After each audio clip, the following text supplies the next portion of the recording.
This is a Geek Leader podcast, and I'm your host, John Rauda. This show is all about helping us grow as leaders, become better technologists, and improve our lives both at work and at home. I hope you enjoy the show and learn a lot.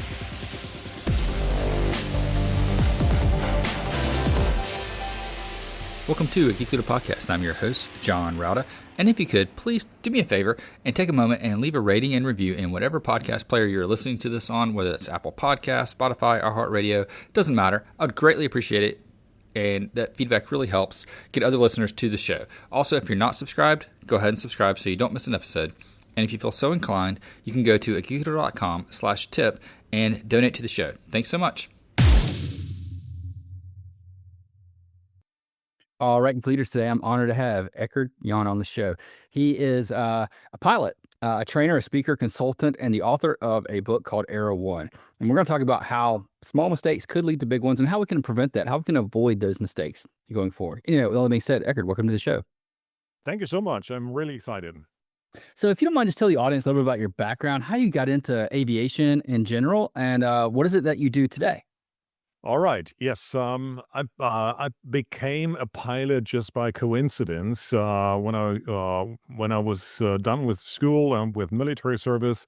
I applied with Lufthansa. I was trained Lufthansa pilot, and ever since just immediately after finishing flight school, flight training, I started to work within the safety department. I grew up with the safety department. That's decades ago. And there was just rudimentary things about safety management, and error culture was vaguely heard of. But I've been working in this area now for 30 plus years. And I'm really passionate about aviation safety management, and particularly about error management and error culture. And this is where I'm really passionate about. You could call it a geek, a fanatic about learning from errors and avoiding the next catastrophe, the disaster. And this is why during the pandemic, all pilots sat at home, had hardly anything to do. So I wrote a book about the error culture, error management. There's always a reason why something happens, and it's the beginning of the error chain. So this is what I'm really passionate about. So tell me about the error chain. What is that for people that aren't familiar with it, and what gets it started, and what's the significance of it? Oh, it's very, very simple. When you see anything in the news, be it the UPS accident that just happened in Louisville, Kentucky, or you're looking at the Boeing 787 Air India crash in India, Ahmedabad, and many, many, many other things, these are the end. These are at the end of the error chain. This is the result of errors that happen chronologically after another and leading to this accident.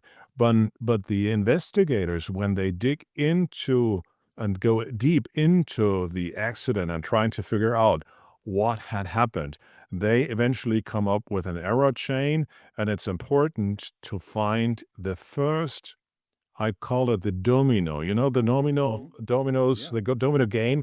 And the first domino stone that you're looking for, the first tile, that's the error one. That's what you're looking for. And go away from the last domino that leads to the accident, because those are the post souls that are at the end of the error chain. But you need to find the error one, where it all started. And the best example is the Challenger disaster that happened in '86. The one that where Christopher Olive, the school teacher, the school teacher, was supposed to be the first teacher to teach from space, and everyone was excited, everyone was anxious, and so they were looking at the Challenger taking off, and just after 86 seconds, it suddenly, boom! It crashed, exploded. And when the investigators, they were really going very, very deep, investigating and talking, interviewing many witnesses and everyone involved that in this error chain. And then eventually they came up with the reason why it all started. It was simply an O-ring, a very small, minute ring seal that went around the booster rockets, and it went brittle because it was too cold. Now, the interesting thing about this one is that they knew about this. The NASA knew about this, and Morton Thiokol, the producer, the manufacturer of those booster rockets, they knew about this. They knew it a year before the accident happened, Wow. because there was another space shuttle that took off, and they found later on that it went brittle. Fortunately, at that time, during this launch, nothing had happened because the error chain stopped before it led into a catastrophe. But this is what we need to find, the error one where it all started. And the Challenger, believe it or not, it could have been prevented if they identified the error one ahead, which they did, but they didn't do anything about it. They didn't learn from it because they couldn't imagine that the error chain could lead to such a dramatic disaster, which later led up to the Challenger catastrophe. Wow. So they knew about it, but they didn't do anything. Why didn't they do anything? Like, why was it fear? Was it because of all the press of having a teacher go to space? Yes, both. Mhm. Actually, they had to postpone the Challenger launch several times, and there were two safety engineers at Morton Thiokol. They said it's becoming way too cold the next night, so they were afraid that again these seal rings could get brittle and break again. And during the night before, they had a critical call between the manufacturer and the NASA managers, and NASA was really pushing to get the go-ahead from the manufacturer to get the launch, the go-ahead for the launch. And the safety manager said, no, no, no, no, it's too critical. We shouldn't do that because it's a risk. We should not take this risk. But there was another vice president at Morton Thiokol. He pressured his own manager, safety officers, and said, safety engineers actually, and said, take off your hat. You now have to take on your management hats. And so he really pressured them and pushed them, and then they kept quiet. And in psychology, you call this kicking the can down the road. They said, Yeah. okay, you're not taking a decision. You don't say anything anymore, believing and hoping that somebody else down the line will take the responsibility and say no at a later stage, which nobody then did anymore. And this is the problem. This is really where you can see that the error chain developed way earlier. The error one was way earlier. They knew about it, but they were not able to convince responsible managers that this could be so critical that an entire space shuttle, which costs each start, each takeoff for each mission, cost $1 billion, and they were not able to avoid this error chain, so it eventually led up to this catastrophe. Wow. So what kind of like how do you change the mindset of people to make them aware of these kind of Yeah, first of error all, ones and make yeah, this step to change it? the first thing is then when you're looking at companies and trying to explain them what is the reasoning why accidents happen, then you have to explain the accident pyramid. The accident pyramid is basically that at the top of the pyramid you have the single accident, but there are every day you have, and every month and every year you have minor occurrence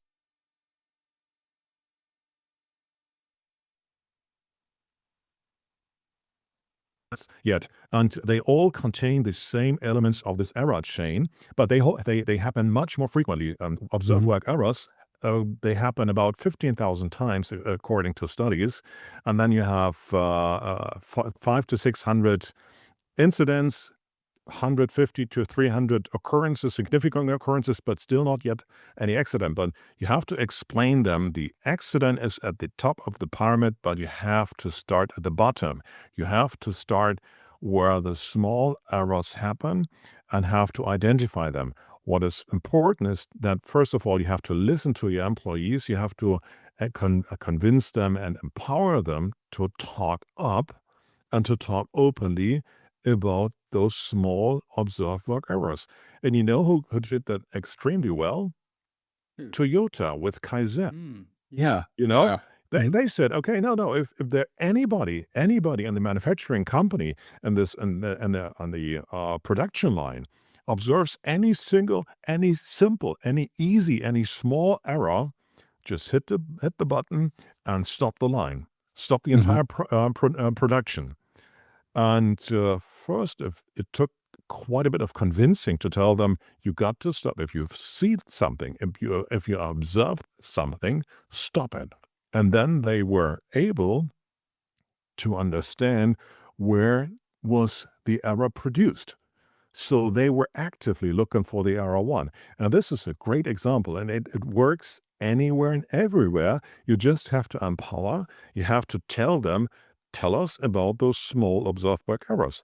They are important because they could contain the important element of the error chain that we need to identify in order to avoid and to prevent the next disaster and catastrophe.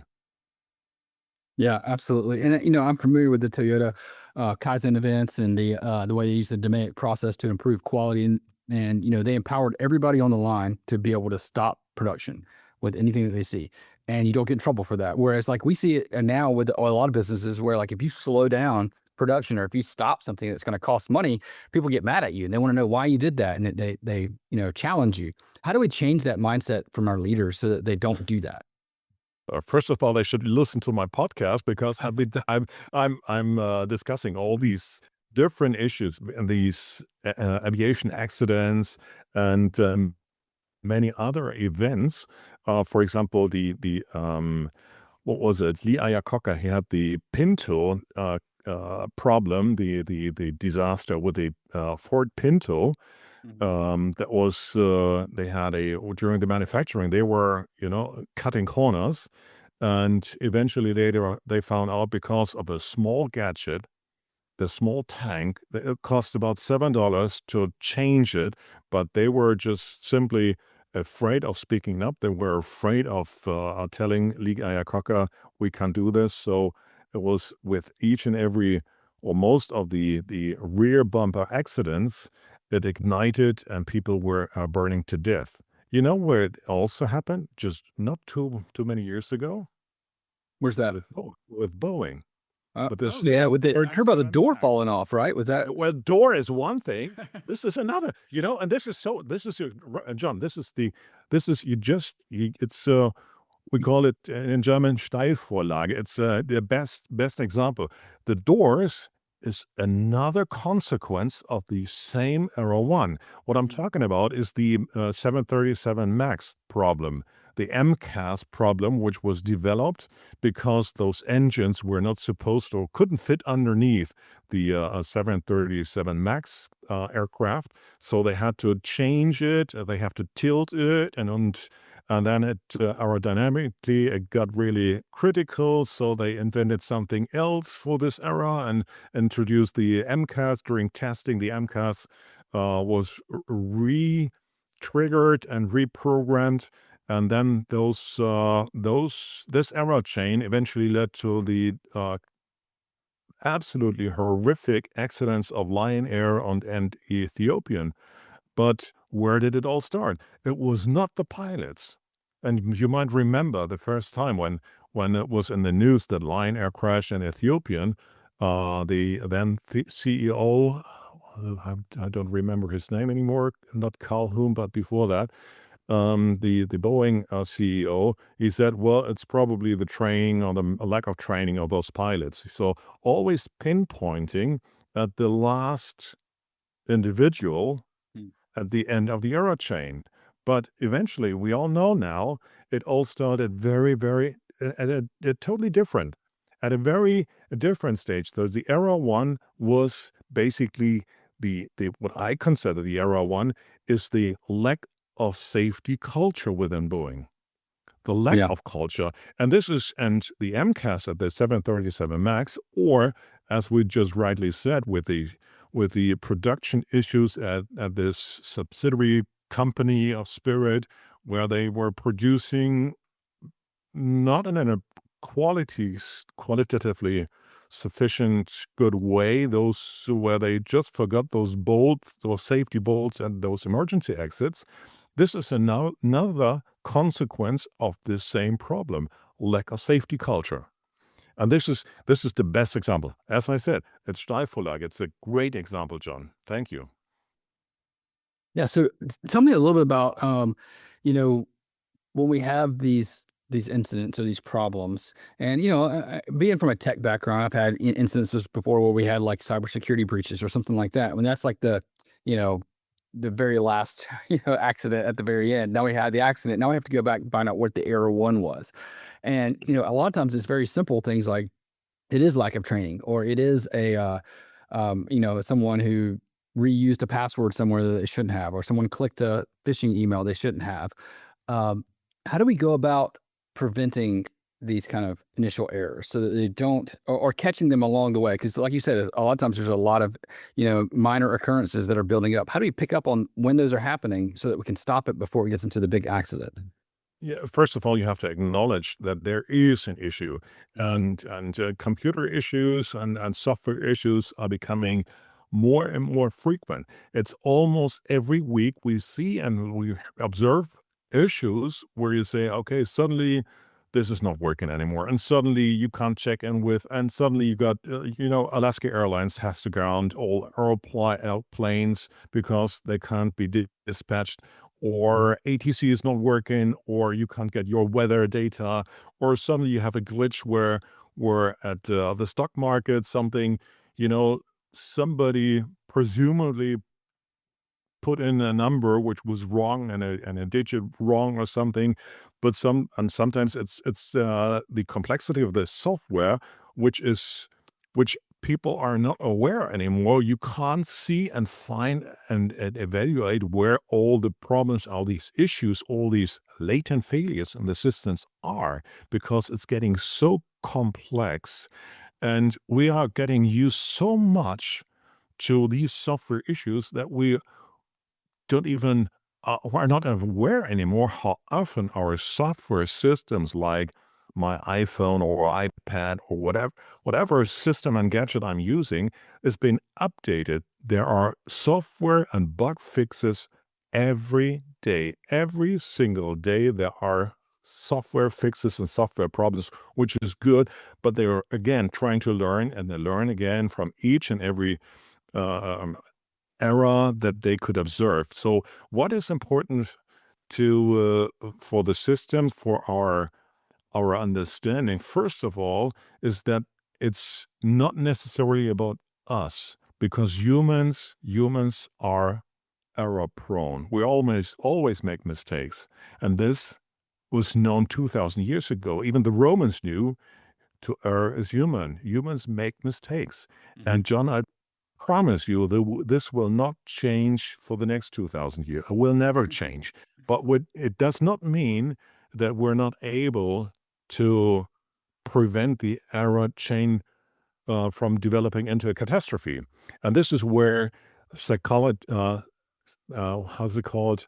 Psychological safety is so important, where you have teams where you support each other, where when there's a mistake, that you're not trying, put it under the carpet and just, oh, nobody saw that. Okay, I'm not going to tell anybody because I'm so afraid of confessing my inabilities or my mistakes.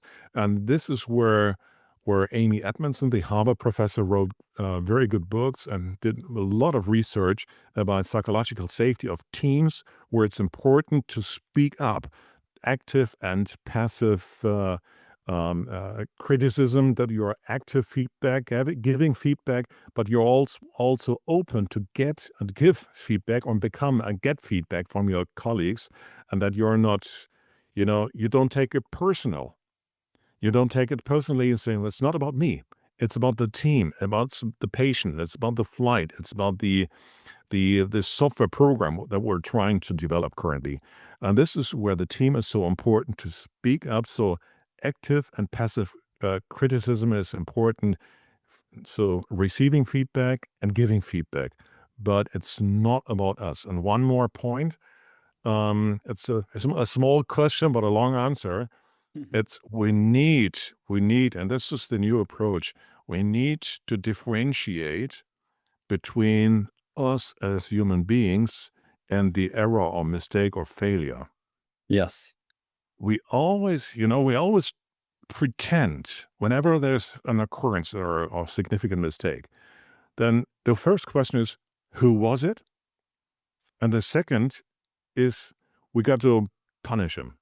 Mhm. And this is exactly the wrong approach. This is exactly the wrong approach. It's not about the individual. It's about learning with them, from them, what do we need to do different in the future? So when I do a mistake, you could do the mistake in the future. But if we're learning not from my mistake, what will the organization, the company, the team, the startup, whoever, what are they going to do differently in the future? Nothing at all, because they believe when we punish or when we fire this individual, this error will never happen again. And this is nonsense. It's absolutely nonsense. When I'm working with hospitals, we have every day there are a medication mix up with patients. So I'm talking to them and ask them, so what did you do? Oh, yeah, we talked to the nurse. And that's it. Yeah. But this is most often it's not the error one, because no nurse is with intent is trying to mix up those medication. So there are reasons behind this, and I'm always telling them, try to figure out what really was the error chain, where really was the error one. And you know what? When we did that the first time, they eventually found out that the nurse took the right packaging, but inside this package was a wrong blister. Blisters are the second packaging within the package of the medication. Mhm. So where those individual tablets are inside. So somebody, or maybe the pharmacy, or maybe within the production, there was a mix-up, and you don't know. And maybe you have a problem with all the medications if you don't look for this. And this is what I call safety myopia. When you're not aware anymore, you're getting short-sighted because you're not looking actively for it, because you're just blaming the last line of the error chain, the last domino stone, the individual, but you're not looking for the error one. And this is why I'm so passionate about looking for the error one, because everything begins for a reason. Yeah, absolutely. I have a couple of questions that I kind of want to, hit on really quickly. One is, when it comes to like this idea that we need to have passive and active criticism and being comfortable with that. It's one of the things that humans just aren't really comfortable, like receiving criticism. We feel like it's our fault if something messed up, and it's hard to separate them, like you're talking about. And one of the things that I think we need to do is to practice that. Is there a way that we can like get comfortable with giving and receiving criticism in a safe environment? Absolutely, absolutely. Aviation has been a long path of learning from all the accidents and mistakes, and all procedures, checklists, and training has been written with blood, I have to admit. Mm. But it's been a long way, and for 30 plus years, we now have what is called crew resource management, which is part of a training where crews are trained how to communicate, how to ask for feedback. So it's up to me as a captain that I empower the youngest flight attendant on board, even if she's just 4 or 6 weeks after her first initial training, that I empower her, that whenever she observes anything which she finds unusual, to speak up. And I will never blame, I will always appreciate, because I will never be able to to identify all the errors and everything that goes wrong by myself. So I need the team, but I'm not error free as well. I'm error prone as well. So sometimes I'm overlooking myself something. So this is why I think it's really cool to have a team within the crew, in the cockpit, that you always two pilots, and there was never a flight nowhere in the world, on no flight at all, where there are not errors being done, but detected with a checklist as a team. Every flight, every day, everywhere. There's been research been done that on average there are about at least a dozen errors, small errors. And this is what I'm calling the observed work errors at the bottom of the accident pyramid. 12 errors on each and every flight, everywhere, every day, all over the world. But and this is where this is the proof for me that you can prevent the error chain to develop into a catastrophe. And this is what we as humans do on many occasions, that when you have a software which you've been programming and you're doing the testing, and during the testing you're finding out, there are some issues, so we need to reprogram them. This is all what has been done in order to prevent, to deliver a software which is full of errors, full of mistakes, full of bugs and things like that. And the same is happening every day. So this is why, yes, there's training, and yes, we can empower them. There's one more suggestion which which I suggest the companies that I'm working with, Yeah. is if you know that people are afraid to speak up, you need to have someone, a you know a somebody you can confess to, somebody who's confident in the company, who's just listening to you when you want to talk about the errors that you did. You can. It's like a priest in the church. Yeah, so that's what I was thinking, like a Yes. priest to give Yeah. confession to, right? Absolutely, John. So hello, John. Just tell me about what happened, and people are really delighted. They feel great because that someone who you're confessing to, they're not judging you, they are not blaming you. They're just listening. They want to listen to you and want to learn, because it's not about you, but it's looking into the future. What can we learn in order for others within the organization, in the team, in the company, to do differently in the future to avoid the same error again? And therefore, as someone you can confess to, a confidant within the company or organization, is so crucial, it's so valuable, and it's hardly been done, but it's the best suggestion that I always give to my clients when I'm working with companies or hospitals or airlines. Yeah, absolutely. I think that's a fantastic approach. And a lot of companies are starting to do that with, like, they'll help somebody in organizational development or something that's just available to listen, and then to advise kind of how to go about, fixing the problem.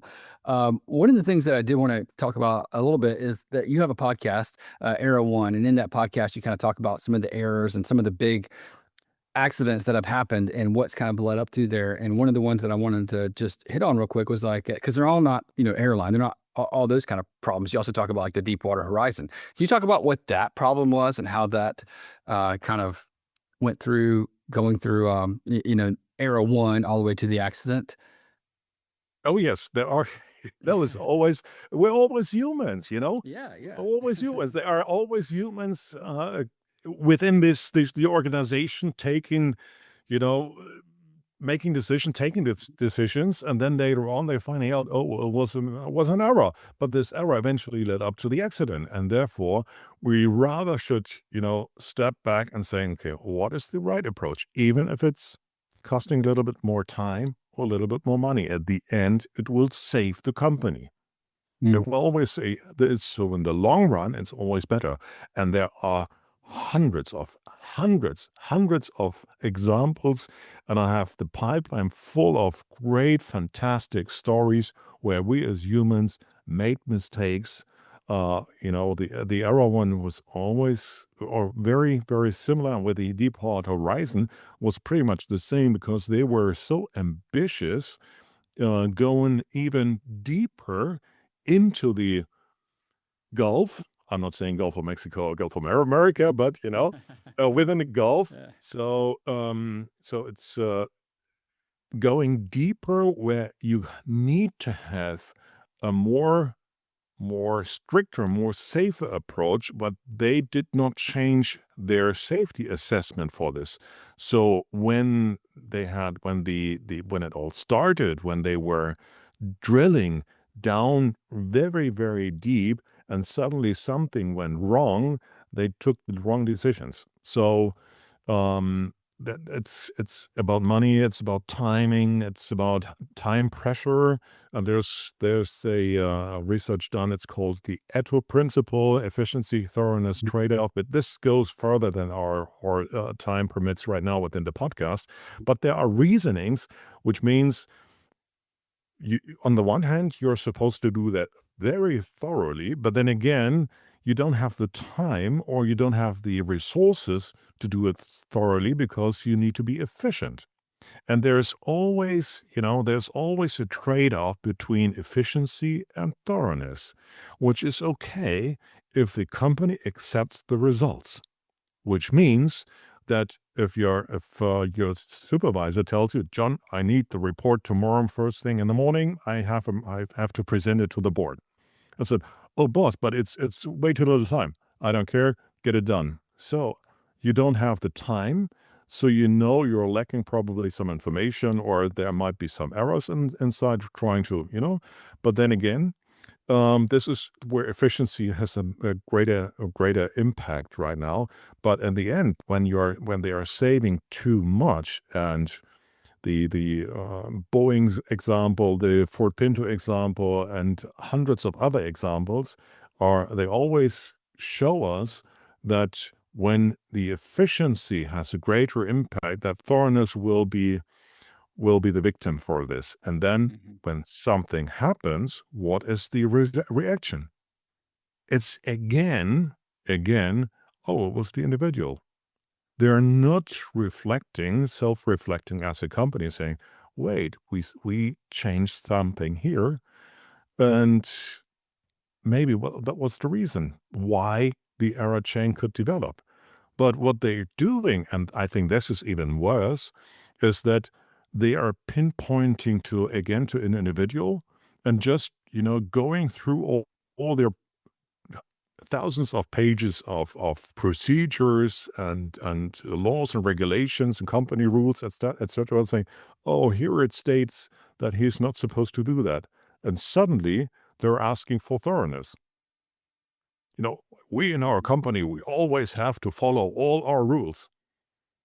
No, that's not really what they want. They're only yelling for following all rules when something had happened. But at the beginning, they're asking for efficiency, increasing productivity. We need to get that done faster. But when something goes wrong, they're looking for an individual who they can blame. And I think that's the wrong approach. So I'm not saying that productivity or increases in productivity is bad. I'm not saying that efficiency is bad. I'm just saying when something happens, you have to be truthful to yourself as an organization, that you're saying, what was the reasoning? What was the error one that the error chain could develop in this respect? Maybe you can still be productive, but you have to put in some additional safety barriers so that you're stopping the error chain from developing. Yep, absolutely. Eckhard, this has been a great conversation. I really appreciate you talking about errors and leading through from error one all the way to the accident, and how we can kind of learn how to accept feedback and give feedback more freely than we have been in the past. How can people connect with you online, pick up a copy of your book, or even follow your podcast? Absolutely, yes. It's always look for Arrow One. You can find me on Eckard Jann at LinkedIn, and I'm happy for anyone to connect with me. The book is available as a printed version or as an ebook at Amazon. And the podcast Arrow One is available on iTunes and on Amazon and Spotify and anywhere else, basically, even on YouTube. And I'm very excited to pre-announce that the audiobook, the abridged version of the Aero 1 book, will be available as an audiobook pretty soon. I'm waiting for the final go-ahead, so that will be available pretty soon as well. And but they can to connect me is go on LinkedIn or go on aero1.net, and then you'll find the my Aero1.net or Aero 1 webpage. And really appreciate anyone listening to my podcast and getting feedback and thumbs up and just connecting. Awesome. I'll put those in the show notes too at geekleader.com so people can go there and click through. And again, thanks so much for coming on the show. I really appreciate it. All right, John. Thank you so very much for having me. Hope you enjoyed the show. Please go to geekleader.com to learn more about what this guest is up to, click on their links, and connect with them online. I would also greatly appreciate it if you could leave me a rating and review in Apple Podcasts or wherever you listen to the show. And make sure you've subscribed if you haven't already. And if you feel so inclined, you can leave me a tip by going to geekleader.com/tip.